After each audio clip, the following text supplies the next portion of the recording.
සුබ දවසක් යාළුවෝ හැමෝටම. ඔන්න මම අදත් අලුත් වීඩියෝ එකක් අරන් ආවා. කිරි අලුව හදන හැටි තමයි මම අද ඔයාලට කියලා දෙන්න යන්නේ. මම කිරි අලුව හදාගත්තේ කොහොමද කියලා.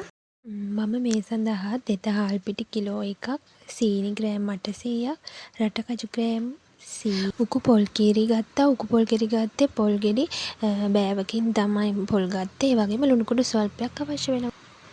අපි දැන් ඉක්මනින්ම හදමු. ඉස්සරවම තෙත හාල් පිටි ටික මම මේ විදිහට කබලේ බැද ගන්නවා. හොඳට බැද ගන්න ඕනේ.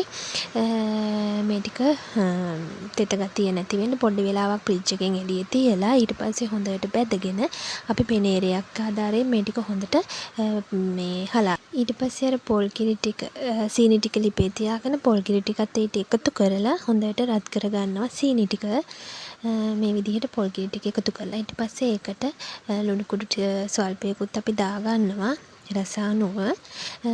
මේ විදිහට හොඳට හැදි ගාමින් ලිපේ රත් කර ගන්නවා උණු වෙනකන්.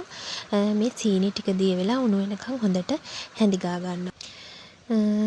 මේ විදිහට විනාඩි කිහිපයක් හැදි ගන්නකොට හොඳට අපේ සීනි ටික මෙහෙම උණු වෙලා හොඳට බුබුලු දානවා. ඊට පස්සේ අපි මෙන්න මේ සීනි ටික හොඳට දී වුණාට පස්සේ මම කරන එක වැඩක් තමයි මේ පැණි වලින් ස්වල්පයක් අයින් කරලා තියා ගන්නවා. කෝප්පයක් විතර අයින් කරලා තියා ගන්නවා, අඩු කෝප්පයක් විතර. ඒ වගේම අර තෙත හාල් පිටි ටිකත් අපි බැද්දානේ. ඒ ටිකනොත් ටිකක් අයින් කරලා තියා ගන්න ඕනේ. මම ඒයි කියලා පස්සේ කියන්නම්.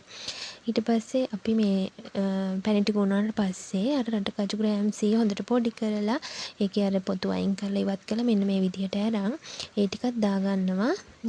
අපේ පැණියකට දාගෙන හොඳට හැදිගා ගන්නවා. ඊට පස්සේ අපි මේක ලිපෙන් බාගෙන ටිකක් නිවෙන්න අරිනවා. නිවෙන්න ඇරලා තමයි අපි මේකට තෙත හාල් පිටි ටික මිශ්‍ර කරගන්නේ. ටිකින් ටික මිශ්‍ර කරගන්නවා.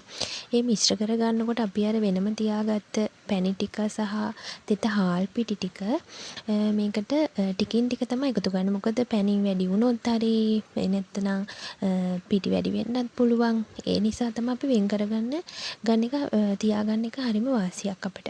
ඊට පස්සේ මේ විදිහට හොඳට හැඳි ගාලා මේ ටික එකතු කරලා හොඳට හැඳි ගන්නවා. හැඳි ගාලා අපි හිමීට තැටියක් අරන් ඒ තැටියේ පිටි ටිකක් තවරගෙන ඒකේ හොඳට තුනී කරගන්නයි මේ යන්නේ. හොඳට තුනී කරගෙන අපි ඉක්මනට මේකේ කැර ටික කපා ගන්නවා. කැර ටික කපාගෙන උඩිනුත් පිටි ටිකක් තුනී කර තවර ගන්නවා. ඊට පස්සේ කෑලි කපලා අපි එවෙලේ මේ කෑලි ටික චුට්ටක් අයින් කර ගන්නවා. එතකොට ඉක්මනින් මේක නිවිලා අපිට ලස්සනට අපේ කිරි අලුව කැර ටික ගන්න පුළුවන්. මෙන්න මේ විදිහට. මෙන්න බලන්න අපේ රසම රස කිරි අලුව ටික දැන් අපි හදාගෙන ඉවරයි. හරිම රසයි. කජුත් තියෙනවනේ. කජුත් දැම්මනේ.